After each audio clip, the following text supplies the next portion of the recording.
Good morning. So I'm trying out a new battery on this Hustler. I took out that battery. I thought I had the simplest wiring system in the planet, but then this happened where I'm using this lithium. I've done it before on a car, on a little lightweight Geo Metro. You drop like 20 pounds or more from a small lawnmower type battery. On that car, it was even more. But then I could also eliminate the battery tray. So anyway, I tried it out. It works. It starts, it runs, it pulls in the clutch. So you can hear the fan spin up. Then I can't reach the choke. But if I could, I'd feather the choke and it would pop right off. I've done it a couple times. I don't run a choke cable because it's a security issue, and that anybody then can climb on your rig and start it, whereas I know to reach back with my left hand and feather the little lever that comes on these engines, and it's one less part to go bad and everything. So you heard the. Another reason I don't run the choke cables is because I've had them where they gummed up or got out of adjustment, and I didn't realize that the motor was not running in a happy mode. You know what I mean? There's a technical term for it. Don't remember what it was. So it was partially choked, didn't know it. Stoichiometric or something, I don't know. Anyway, so where is my battery? One thing I didn't like about the battery here is it packed dirt all the time underneath of it in that tray. And another thing was they tried running your ground through a bolt here and grounding through the chassis, which was enormously inefficient in that there's no componentry up here that needs the circuit. All of the components that need the circuit are back here. The one would be your fan. It needs a ground. Your starter solenoid, it needs a ground so that this coil can pull in. Your engine block so that it can charge. You gotta have the circuitry. But anyway, so I didn't like that. And I was always running auxiliary grounds anyways to optimize my charging performance. So got rid of that little short ground cable, and I moved everything in here and running 250 amp LiPo battery. Now all these wires now can be shortened up, and this whole thing can be simplified enormously. But the reason I'm not is because if I was running this panel, I would want to bring my starter solenoid in there too. Then the ground wire to the starter solenoid is only a couple inches, and just run out of here a hot and a ground for the fan that's triggered on my battery isolator, a hot and a ground for the PTO that's triggered first by the battery isolator, then by the engagement switch. Okay, and then a hot wire that goes to the fuel cutoff, because that's how I'm turning my engine off, and that would be triggered by the battery isolator switch, which all those are already wired. It's just, you see all the yellow connectors, that you get your main right there to the battery, to one side of the battery isolator. Can't point with one finger, but and then so then that would simplify all that circuitry, especially bringing the starter solenoid up here, because then only in addition to those ground wires I was just ground and power that I was talking about, which was what, 3 sets, then the only other wire coming out of here would be to the starter, because the solenoid would be located back in here. Sorry about the videography. You're gonna have to try to follow me until I can improve my ability to have some assistance or something. Okay, and then the only other wire would be the charge wire, which comes on these Briggs. It's the center tap on the voltage regulator. Sorry, once again, my camera's not pointing towards what I was trying to talk about. So it's a very simplified wiring process. So no fuses, no relays, no nothing. It's worked forever for me.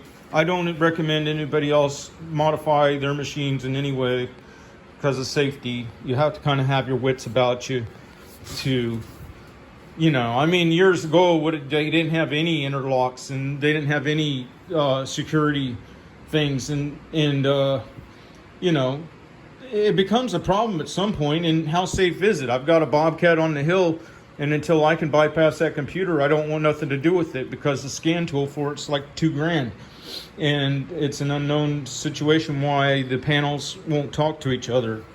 And it could even come down to the main computer. Well, I can bypass all of that, and I will, before I spend the money to have a service tech come in here and deal with that. Same thing on the lift. You know, it's just on and on. It's always something. And then how safe is it? Because then you're climbing the tree manually, you're cutting the tree down manually, you're digging dirt manually.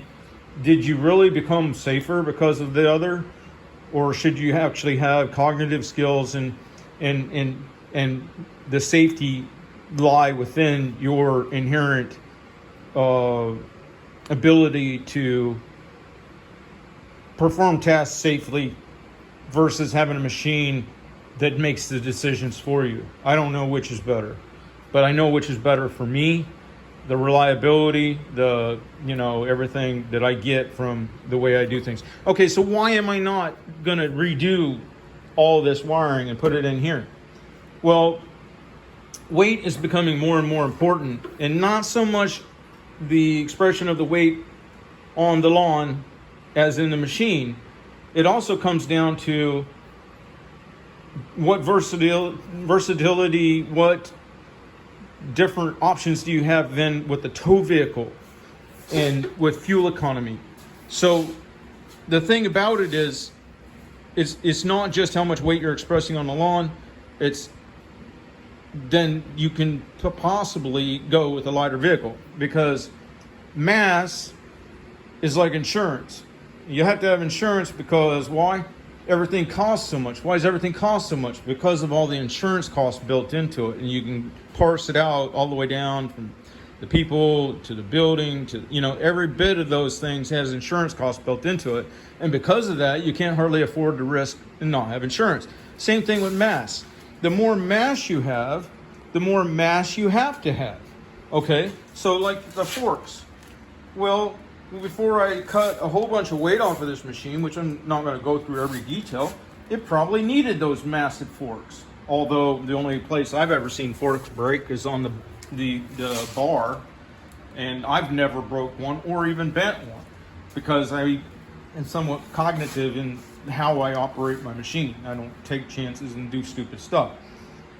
But now when there's less weight on the machine, then there's less weight needed to support the chassis of this machine, okay? And I don't just take weight off, I add weight where it's necessary. See, I've got the dual lifts, and they're staggered for ones that, more convenient. I ride with feet on both of them. I found that I don't need a foot pan, so instead of perforating them and taking weight out, I just eliminated it. I didn't need it. But back to the story. The reason I'm not putting it all inside the console, which would be slick and it would look great, make a great video, I'm probably going to do away with these tanks. And the reason being is, it's back to the making exceptions to the rule or rules to the exception. For the most part, now that I've gone to reasonable sized yards that I can go make quick money on and go boom, boom, boom, and the machine only run for a few minutes per, and then it gets to cool instead of going out and doing machine killers. Now my fuel requirements have changed, and it seems feasible and reasonable that I could carry a small two-gallon auxiliary tank, drop these tanks off, which means that console goes away, I put that on there wrong. Put a clip on here and mount an old snapper tank right behind the other. Now, for a lot of people, this probably wouldn't work. They wouldn't want to deal with the hassle of potentially refueling and everything else. But for me, when I look at the fact that half the time I'll forget to switch these tanks and it becomes an unbalanced machine where it's expressing more downforce, and I'm running 3 psi on the tires, so it affects it. Because your one side is still full, the other side's empty, and I keep forgetting. not only can I lose all of that, I can lose this masses of steel, and I've already cut out big old pieces of that because I couldn't figure out what the whole purpose of it was. I can lose the tank and the tank support structure, and on the yellow, there's a big chunk of steel that comes up above the tires, and run that little tank and just be prepared to, you know, occasionally splash extra fuel in there if it's an extraordinarily long day. It may be a mistake, but you know what? I've got plenty of parts that I can put this thing back together. And as such, if this whole structure was gone, and I don't even know how much pounds of weight that is, unfortunately it's taking weight off the back, which I'd prefer not to. I'd rather take the weight off the front, because with the soil conditions I have, I need it to pivot easier. And with the terrain I have, I don't need as much frontal mass in relationship to the rear mass, because I'm not going up straight up hills. You see, I have to balance the machine for my terrain and the needs that I have on my terrain. But all through these machines, these older Hustlers, and I think even the new ones, there's a whole lot of weight that's relatively potentially unnecessary. And I thought about going to hyper drives, you know, and all that and stuff. But what I'm finding is these drives are more than adequate once you reduce some of the unnecessary mass and stuff. And then also therein becomes the viability of the smaller engines that I can get. I was getting them for $890 straight to my door from Amazon. Now they're up to $1,100, but still.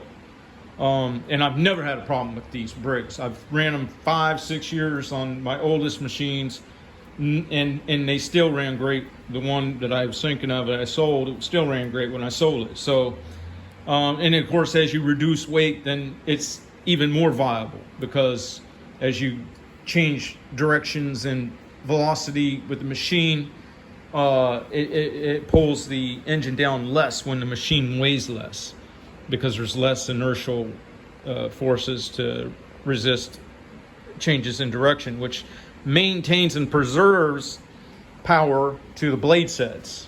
So that being said, I'm probably going to go ahead and do it, because if we're not in an extreme situation this year, I don't know when we will be.